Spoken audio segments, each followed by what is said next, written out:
নগাঁও আৰক্ষীৰ জালত নকল সোণসহ বিক্ৰেতা আটক। এক গোপন তথ্যৰ ভিত্তিত হয়বৰগাঁও আৰক্ষী চকীৰ আৰক্ষীয়ে কাটিমাৰীৰ শ্বাহেদ আলীৰ বাসগৃহত অভিযান চলায়। আৰক্ষীয়ে চলোৱা অভিযানত শ্বাহেদ আলীৰ বাসগৃহৰ পৰা এটা নকল সোণৰ মূৰ্তি আৰু 50,500 টকা জব্দ কৰে। আৰক্ষীয়ে শ্বাহেদ আলীক আটক কৰে যদিও শ্বাহেদ আলীৰ পুত্ৰ জেহেৰুল ইছলামে ঘৰৰ পৰা পলাই যায়। উল্লেখ্য যে শ্বাহেদ আলী আৰু তেওঁৰ পুত্ৰ জেহেৰুল ইছলামে নকল সোণৰ মূৰ্তিটো ভূঞাপট্টিৰ লক্ষ্মীকান্ত বল নামৰ লোকজনক বিক্ৰী কৰিবলৈ বন্দোবস্ত কৰি আছিল। আৰক্ষীৰ গোপন তথ্য পাই আটক কৰে শ্বাহেদ আলীক।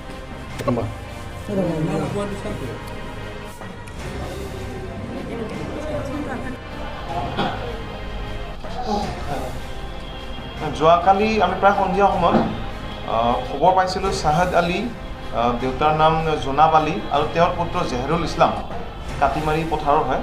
তেখেতসকলে নকল সোণ দি মানে যীশুখ্ৰীষ্টৰ মূৰ্তি এটা দি বিক্ৰী কৰিম বুলি কেইবাজনৰ পৰাও এনেকৈ পইচা সৰকাইছে বুলি গম পাওঁ। তাৰ উপৰি এজন আমাৰ ভূঞাপট্টিৰ বল বুলি এজন ব্যক্তি আছিলে, তেখেতক ফোন কৰি তেখেতক সোণ বিক্ৰী কৰাৰ কাৰণে মাতিছিলে আৰু তেখেতে গম পায় আমাৰ থানালৈকে জনায় আৰু আমি এডিশ্যনেল SP ক্ৰাইম ছাৰৰ লগত আমি গৈ তেওঁৰ ঘৰটো ৰেড মাৰোঁ আৰু তাৰ পৰা এটা যীশুখ্ৰীষ্টৰ মূৰ্তিৰ টুকুৰা দুটা টুকুৰা আছিলে আৰু 53,500 টকা তেওঁৰ ঘৰৰ পৰা আমি জব্দ কৰা হৈছিলে চাৰ্জ কৰাৰ সময়ত।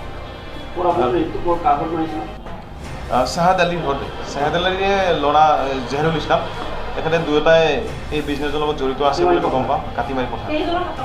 এতিয়ালৈকে শ্বাহেদ আলীক আটক কৰা হৈছে আৰু জেহেৰুল ইছলাম তেওঁৰ ল'ৰা পলাতক অৱস্থাত আছে। এতিয়ালৈকে আমি নকল সোণ বুলি গম পাওঁ, পৰৱৰ্তী সময়ত ইয়াক টেষ্ট কৰা হ'ব।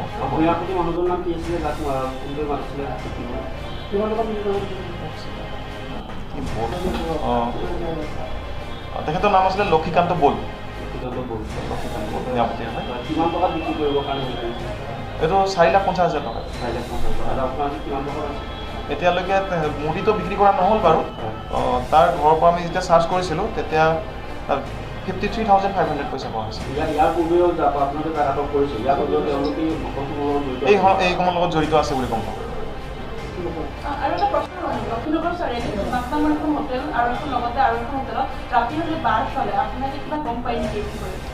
এই বিষয়ত আমি গম পোৱা নাছিলোঁ।